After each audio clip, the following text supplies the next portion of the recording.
Good morning and happy Sunday. We are so glad you're here with us today. Whether you are joining us in person or online, we would like to get to know you and invite you to become an active participant in our faith community. To learn more, please stop by the welcome table in the foyer or fill out a visitor form on our website at www.unitytemple.org. We hope you will join us for community hour on the patios following the service or online. A link to Zoom community hour can be found in the chat. We look forward to getting to know you, and now please enjoy the service.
Good morning.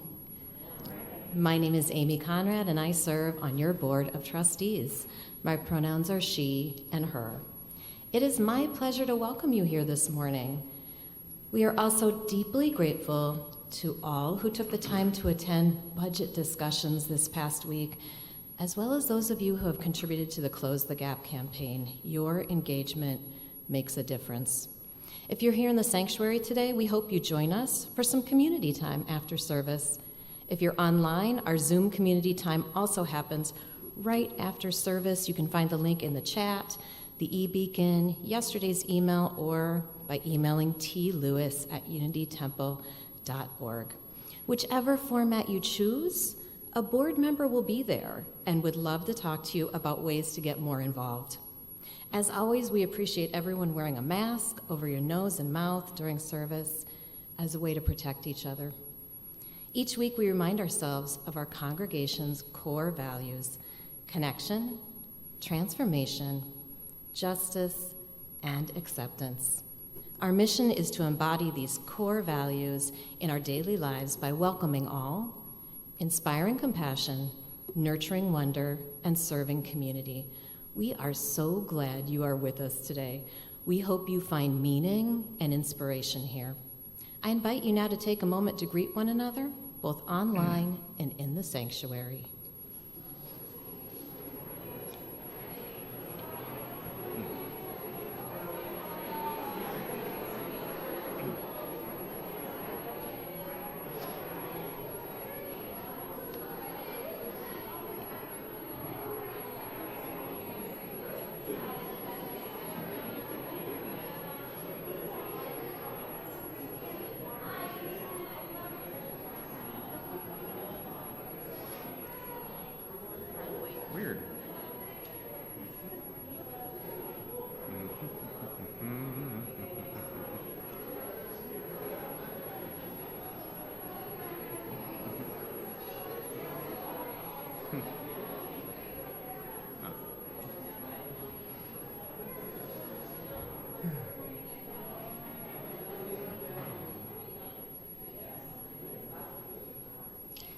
Our chalice lighters this morning are the sibling duo of Gwyneth and Eamon Schnitz.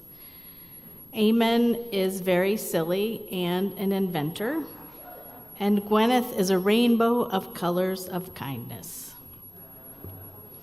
We are Unitarian Universalists. This is the church of the open mind, the loving hearts, and the helping hands. We take care of the planet Earth and each other.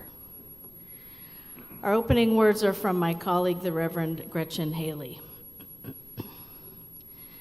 In this pause between headlines and hurry, nothing needs to make sense.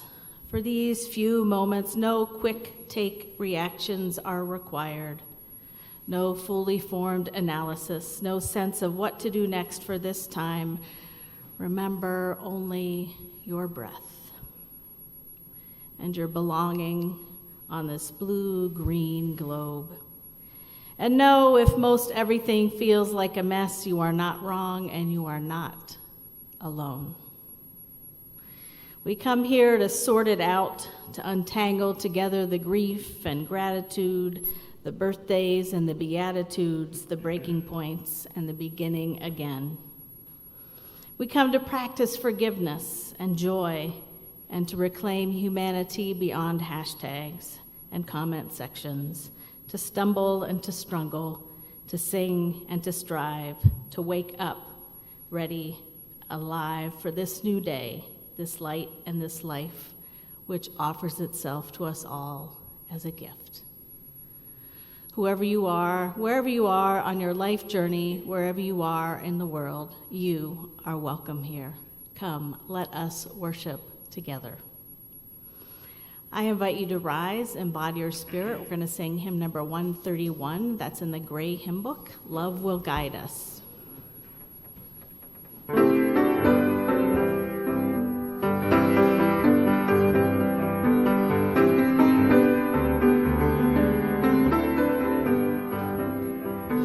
Love will guide us, peace has tried us, hope inside us will lead the way on the road from greed to giving. Love will guide us through the hard night. If you cannot sing like angels, if you cannot speak before thousands, you can give from deep within you. You can change the world with your love. Love will guide us, peace has tried us, hope inside us will lead the way. On the road from greed to giving, love will guide us through the hard night.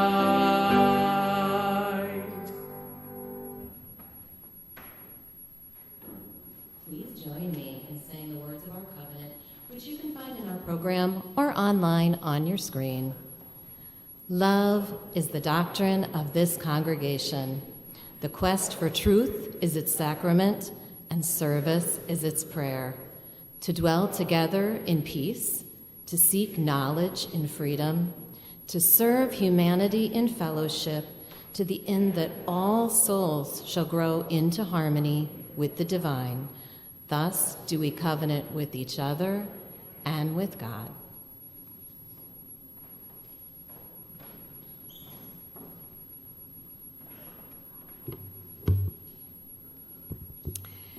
Holding each other is the time in our service when we pause to share and reflect on the moments of our lives that have moved our spirits throughout this week. As a community whose mission is commits us to inspiring compassion in our lives and in our congregation, sharing these joys and sorrows of our lives with one another is a way to build this relational network and to live our mission. To share a joy or a sorrow in your life with us, please email pastoralassociates@unitytemple.org by 8 p.m. Friday evening. If you are here with us in person, you are invited to also light a candle at the Chalice table as a symbol of your joy or sorrow. And if you are joining us online, we invite you to share a joy or sorrow in the chat box. There is one sorrow that was shared with us this week. We've received word that Lily Ward passed away on Friday night. She was physically comfortable and died peacefully with her family in the room. Lee had been dealing with cancer for a couple of years and entered hospice more recently. The family is accepting sympathy cards, and an email will go out to the congregation soon. Though this is the only item we received in email this week, we know that there are many more joys and sorrows present in this community that remain unspoken. Let us hold our congregation, our community, our world in our hearts as we enter together into a moment of prayer and meditation.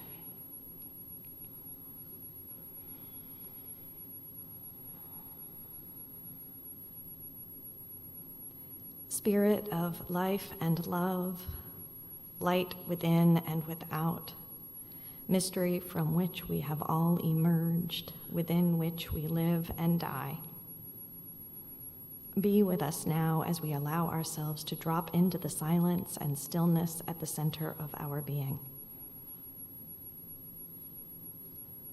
As people of faith, we seek to live in a spirit of love, a spirit of community, justice, and peace. And yet, in so many corners of the world, both far and near, we see divisiveness and hate. If we look deep within ourselves, perhaps we will even find those shadow energies there too. We struggle to respond to the outer world and to our inner dramas in ways that manifest love. At times, we may fear that love will not be strong enough. At times, we may question whether love is really at the root of all things, will really guide us in this world with so much struggle and suffering and discord. We may struggle to hold on to our faith in love, knowing that if all things come from the one source we proclaim, that source must somehow hold hate as well as love, violence as well as peace, evil as well as good. And this is the mystery within which we live and die. These are the questions that haunt our days and nights. And yet we are not without hope. Our struggles and our questions testify for our longing for peace, for love. Our very longings are born out of that mystery we dare to address as spirit of life and love. In the stillness and silence of our own heart, we read the imprint of love, created not by our own will, but planted there for us to discover, by whom we do not know. May it keep hope alive even as we dwell in mystery. May it guide us all as we seek to act wisely and well. May it help us to be vessels of compassion for one another and for our world. Amen.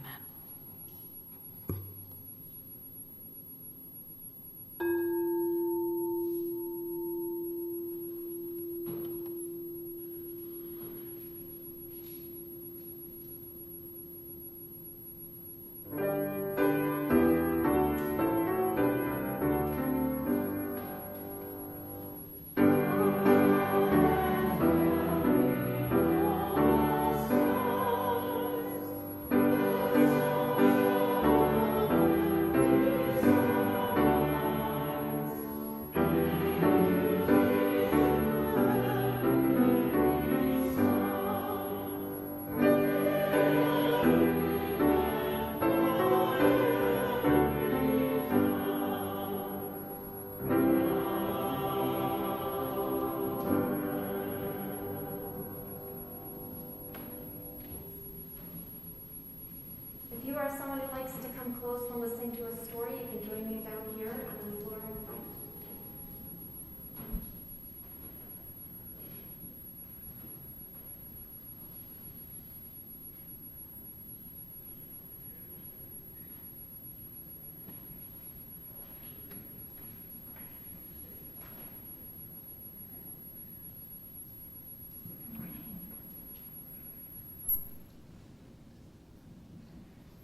morning.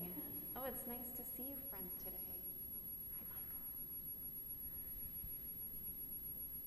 I have a story to share with you about a person and their assistant. The Most Magnificent Thing by Ashley Spires.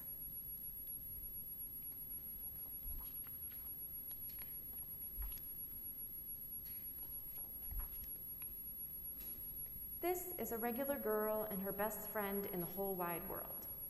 They do all kinds of things together. They race, they eat, they explore, and they relax. She makes things. He unmakes things. One day, the girl has a wonderful idea. She is going to make the most magnificent thing.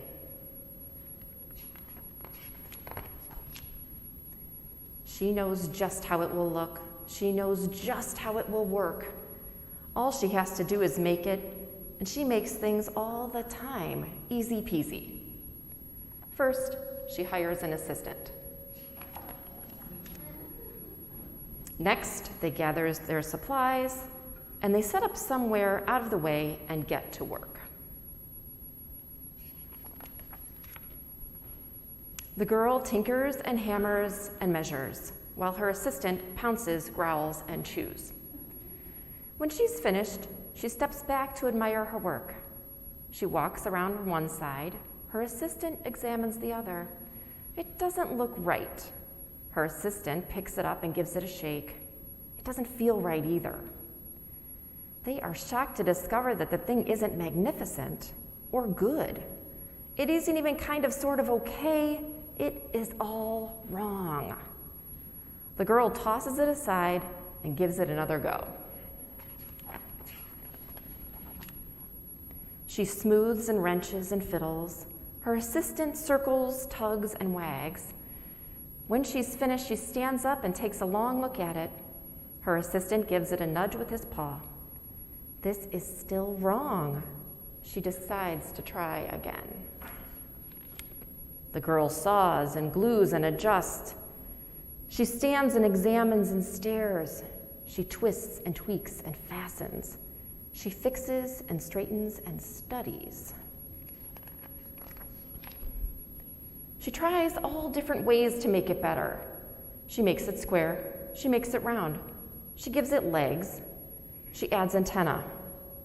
She makes it fuzzy. She makes it long, short, rough, smooth, big, small. One even smells like stinky cheese. But none of them are magnificent. Her hard work attracts a few admirers, but they don't understand.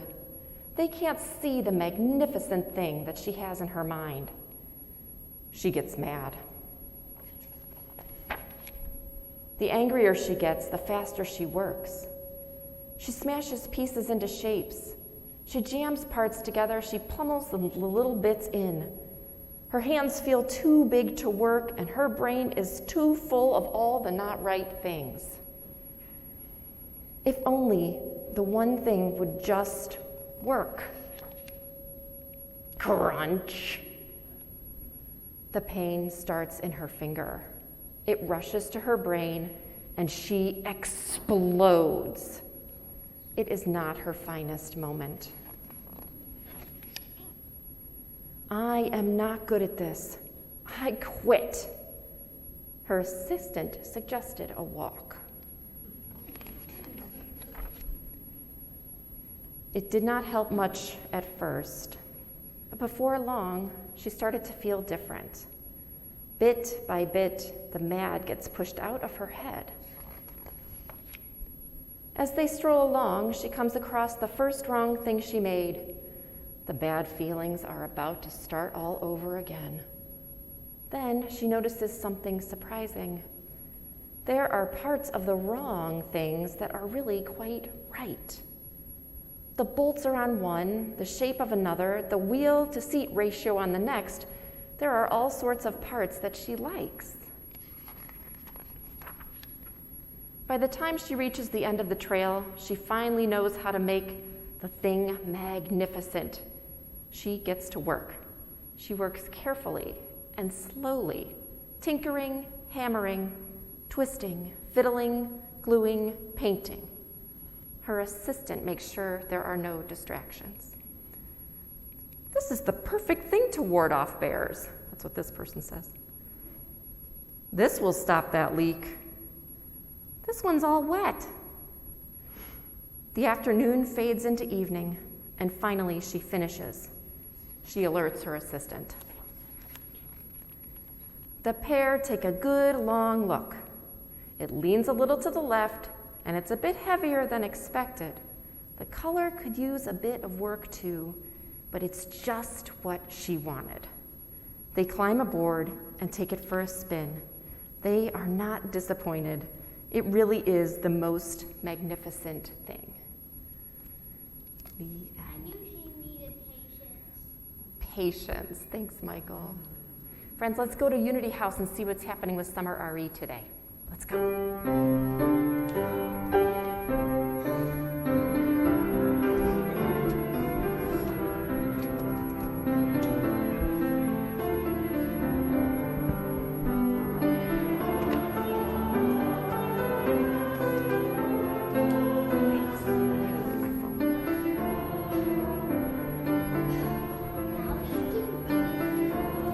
You were getting groovy with the music. Hi, Stephen. Hi, Sarah. Good to see you.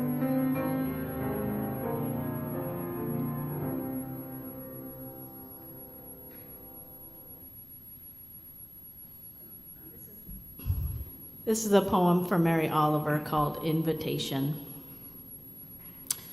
Oh, do you have time to linger for just a little while out of your very busy and very important day? For the goldfinches that have gathered in a field of thistles for a musical battle, to see who can sing the highest note or the lowest or the most expressive of mirth or the most tender? Their strong, blunt beaks drink the air as they strive melodiously, not for your sake or for mine, and not for the sake of winning, but for sheer delight and gratitude.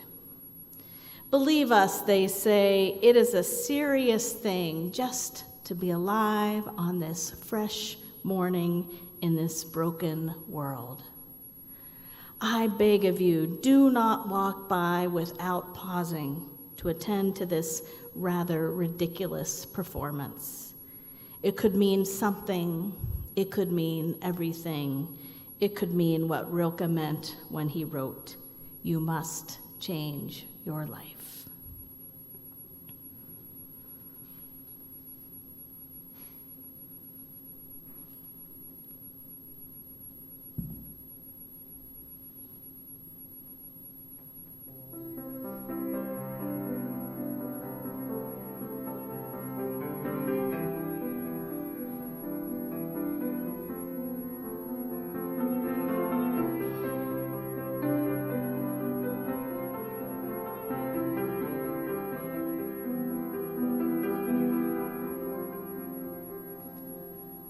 The storm is coming, but I don't mind.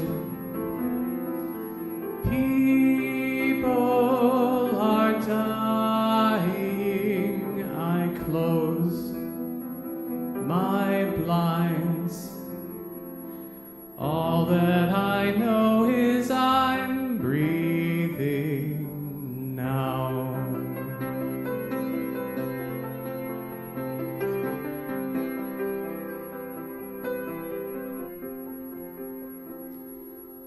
I want to change the world. Instead, I sleep. I want to believe in more than you and me, but all I know is I'm breathing. All I can do is keep breathing.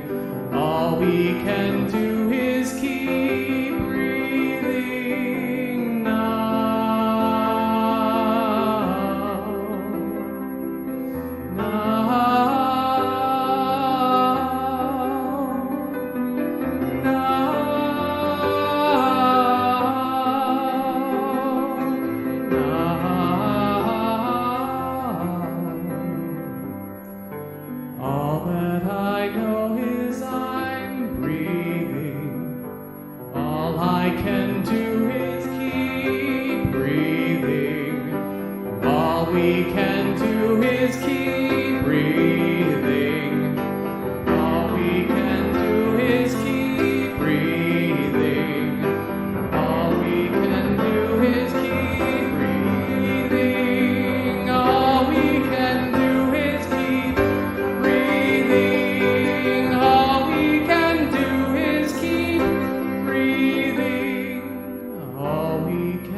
Many decades ago, my parents signed me up for gymnastics lessons. I have mostly blocked it out of my memory because I was, to put it mildly, not a gymnast. I probably only did this once, but it felt like an endless series of classes in which I perfected forward somersaults and not much else. I spent most of my time feeling klutzy and confused. The only part that I liked was the balance beam. The skills required there at the beginning level were slow and steady and solid. I could do that, mostly anyway. I still feel a fondness for balance beams. Not that long ago, my son and I were over at free time at the gymnastics center, and I did a little of that slow, steady walking on the beam. If only keeping balance in real life were so simple. In some ways, keeping balance is a central task in our lives. As we grow, our bodies learn to sit up and crawl and walk. Some of us learn to ride bikes. It's all balance stuff. Sometimes in life, some of us require extra tools to maintain our balance: crutches, canes, rollators, and so on. Balancing is not something we can always do without help, physically speaking. And then, of course, there's those other things we find ourselves balancing: work and life, labor and rest, speaking up or checking out, caring for others and caring for self, and so on. The list is endless, presenting itself as a series of choices, some of which we don't always notice we are making. Some of the ways we are able to balance are, of course, affected by privileges we may or may not have. And some, I think, are central to the human condition, like the balance between hope and despair. It's a tricky balance sometimes. The balance beam, in my experience, tilts toward the side that leads into despair. It's easy to slide down that way. Sometimes you have to refocus your mind and heart elsewhere to keep your balance. The tilt toward despair has seemed particularly acute these days. Just this week, footage from inside the building of Robb Elementary School in Uvalde, Texas was released. I couldn't bear to spend a lot of time watching, but what it didn't look like were a whole bunch of grown adults tearing down doors and grabbing children and getting them out of harm's way. Also this week, a 10-year-old rape victim had to travel out of state for an abortion, and needless to say, she never in a million years should have been pregnant in the first place. 2 young people, ages 17 and 21, were arrested in the murder of 18-year-old Jalen Logan Bledsoe at an Oak Park gas station. So much pain and sorrow. Each of this is a spiraling universe of hurt and horror. So much despair. And you know what else was released this week? Images from the Webb telescope, the largest and most powerful space observatory ever launched. Look at these. I mean, okay, I'm going to confess to you that I don't even really understand what these pictures are of. I don't think my mind can take it in. I mean, I guess I knew, but I didn't even really believe that there were other galaxies. When I look at these images, it's like I have this physical sensation of awe and wonder. They make me want to cry in the best possible way. Such beauty, such incredible hope. Our world contains multitudes multitudes that include indescribable horror and unbelievable wonder, multitudes that cause despair and multitudes that give hope. It was also this week, 184 years ago, when Ralph Waldo Emerson began the Divinity School address with one of my favorite sentences ever. In this refulgent summer, it has been a luxury to draw the breath of life. I don't know about you, but I'm going to keep those refulgent Webb telescope images at the ready when I need a soul-filling boost. Speaking of other galaxies, we have an ongoing obsession with Star Wars at our house. And I recently rewatched many of the movies. In the last two of the most recent trilogy, The Resistance and its people are truly on the verge of complete annihilation. The protocol droid C-3PO would say that the odds of the rebels surviving, let alone winning, are approximately 5,342,451 to 1. Throughout the movie, we watch more and more of a particular band of rebels be eliminated in explosion after explosion. This group despairs that their little band is the only one left fighting, and their leader, General Poe Dameron, says of their enemies, the First Order, "The First Order wins when they make us think we are not alone." They win when they make us think we're alone, but we are not alone. There is a way in which, despite the constant stream of information and infinite ways of connecting with people around the world, all on a handheld device many of us keep on our person, there is a way, despite all that, it is all too easy still to feel alone. There are ways in which the government can make us feel that way, like 6 people on the Supreme Court overturning Roe versus Wade when it is widely reported that 62% of Americans say abortion should be legal in all or most cases. There's a way in which public images of private lives can make us feel our lives are different from those that we see, that our struggles are not always reflected in what we see around us, but we are not alone.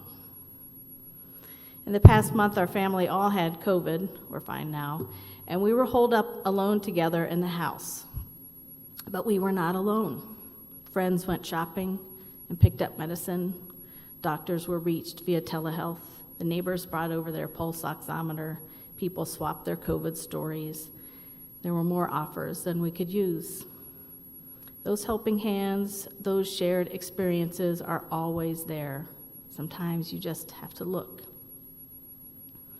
You know that, at least in your heads, because you are here right now participating in religious community. You are here, at least in part, perhaps to remind yourself that you are not alone. I have said, not infrequently, that one of the things that I missed most during the pandemic was all those informal connections and shared in-person experiences, singing together, reading books together, hugs, conversations with cookies, and so on. The things that remind you that you are not alone, not just in your head, but in your heart and spirit also. Despair is isolating. Hope is something that we can ignite and renew in one another. In another scene from one of the last Star Wars movies, when General Poe Dameron is about to set out to attack, it doesn't look good. He looks back at Lando Calrissian, who is a fighter from the previous generation. And Poe says, "I'm not ready." And Lando says, "Neither were we. Who's ever ready?" And Poe wonders, then how did you do it? Defeat an empire with almost nothing? And Lando says, "We had each other. That's how we won." We had each other. That's how we won. We have each other. That's how we win. not just the big battles, whatever they may be, but the little ones too, every single day. We had our block party yesterday, and this is the first time we've had a bouncy house in 3 years, which is a big landmark, as some of you know. And one of the conversations I was in, we were trying to remember when something had happened, and the conversation went something like, well, it was either between the first wave and the Delta variant, or the Delta variant and the Omicron wave. It was hard to pinpoint, of course. I wonder how long it will be thus. Samuel Wells, a minister and columnist for the Christian Century, wrote last year at this time, "Pandemic has been about many things, but one above all, powerlessness. It's been an intensification of life's fragilities and limitations. We've felt fearful, lonely, and disappointed." We have, it seems these days, returned to many of our pre-pandemic routines, but we're still in the midst of it. Despair is related to powerlessness. COVID and lots of other things have converged in a way that make it easy to believe that our little actions don't make a difference. Maybe you double masked and were extra cautious and you still got COVID. Maybe you and your mother and your grandmother have been working for reproductive rights for generations and still Roe v. Wade got overturned. I get it. Peter Marty, a minister and publisher of the Christian Century, wrote about this plaque that he found in a church in Galena, Illinois, and it was dedicated to the dear memory of Lucilla Goldman, 1833 to 1910. She hath done what she could. She hath done what she could. I mean, that's pretty great. Marty got to wondering, maybe her life was just ordinary in the best sense of that word, and she was content never having to feel that she needed to achieve great things. He continues, while plenty of us are busy gunning for peak experiences, dramatic encounters with God, and exceptional displays of prowess, I imagine Lucilla being unafraid to attack the mundane, like Jimmy Carter in his post-presidency years, signing up to mow the church lawn every 6 weeks, as Rosalind cleaned the church bathroom inside. Lucilla may have relished the benefit to others of performing rather routine work. The French Jesuit priest Pierre Thiel de Chardin once described such an approach to daily life. What matters is not to do remarkable things, but to do ordinary things with a conviction that their value is enormous. I love this. I think sometimes we get caught up in this idea that we have to do all the things, or we have to do spectacular things, or huge, seemingly world-changing things. We don't. We just have to do the next right thing. I had a conversation this week with one of our regular 8th grade OWL teachers, the Our Whole Lives Values-Based Sexuality Education Program, one of those volunteers, and I was reminded how important it is that we offer this inclusive, information-based education every year. Every single time I meet with our Soul Connection group leaders, the ones who facilitate our theme-based listening groups, I'm enriched by the stories I hear and by the connections we make. After our worship service on Pride Sunday a few weeks ago, 25 new people signed up for our Gender and Reproductive Justice Faith in Action team. Each one of these things is an act of hope.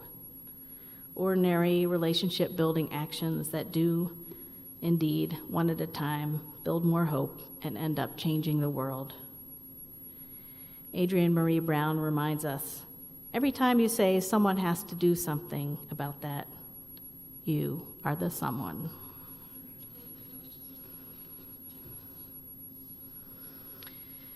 Many decades ago, my parents signed me up for gymnastics lessons. It might have been a mistake, but I did learn to love the balance beam. And hey, you got to keep a balance between taking risks and playing it safe, right? Sometimes life provides a wide and smooth and solid beam on which to balance, and sometimes it just doesn't. Sometimes it's a slippery and treacherous business leaning down into the pit of despair, and it's hard to keep hold of hope. And there are always, always beauty and wonder and awe on which to fix your heart and spirit. We have each other. We don't have to do all the things. We don't even have to do the big things. We just have to do the next right thing. I saw this tweet from Nikita Gill this week, which pretty much sums it all up. The news, everything is bad. The poets, okay, but what if everything is bad and we still fall in love with the moon and learn something from the flowers? May we know that we are not alone. May we each do what we can. May we still fall in love with the moon and learn something from the flowers. In all of these, there is hope. And so, may it always be.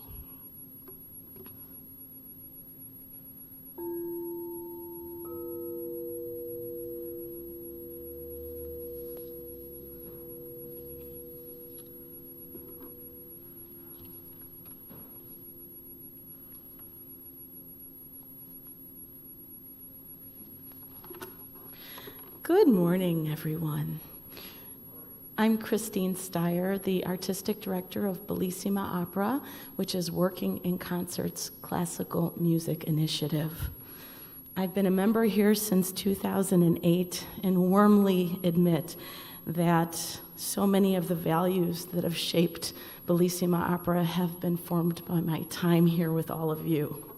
And it is with extreme gratitude that I'm here to thank you all for your support of our programming over the last decade. A little bit about what we've been doing. Our first opera we created and produced, On Call COVID-19, will have its third production, this time at the Chicago College of Performing Arts this fall.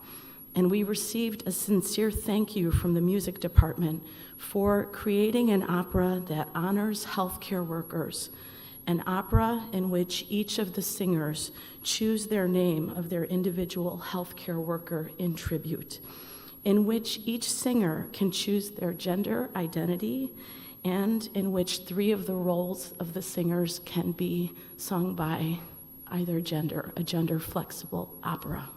And as a side note, Peter Storms will be playing the final movement of the opera in memoriam as our postlude today. Our second opera, with your donations, and it was inspired by workshops with our own UUC youth. Future Perfect premiered a month ago at the Carine Center. The values of Future Perfect included creating an opera with the community, with over 1,300 young people in mostly underserved areas who contributed the lyrics, the costume designs, and some of the concepts. We created roles for strong female characters of all ages, and you helped support giving meaningful employment to over 50 orchestra players, cast members, artists, and our team who were so uprooted the last few years by the pandemic. And although we have some large-scale projects on the horizon, I can't be more grateful than what Emily talked about earlier about the web space images.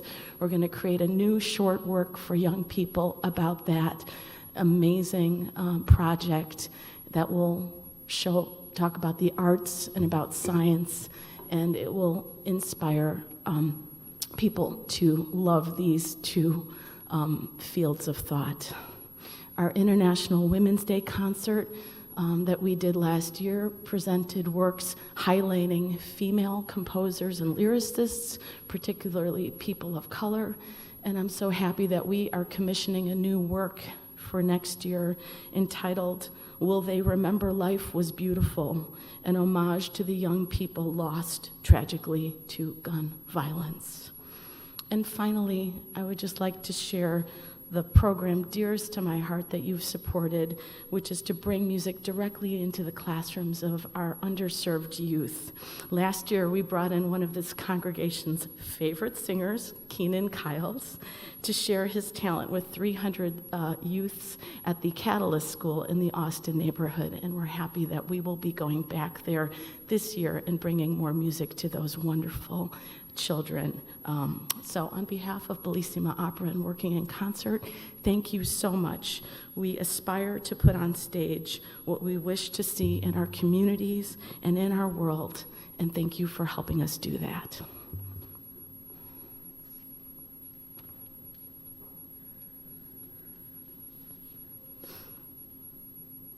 While we pass the baskets, we're going to sing hymn number 128, For All That Is Our Life. That's in our gray hymn books.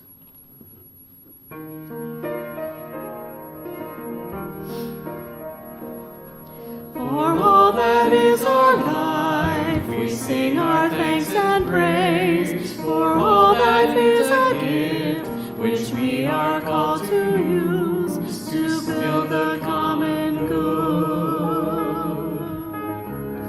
and make our own days glad. For needs which others serve, for services we give, for work and its rewards, for hours of rest and love, we come with praise and thanks. For all that is our life, for sorrow we must bear, for failures, pain, and loss, for each new thing we learn, for fearful hours that pass, we come with praise and thanks. For all that is our life, for all that is our life, we sing our thanks and praise. For all life is a gift, which we are called to use to build the common good and make our own days glad.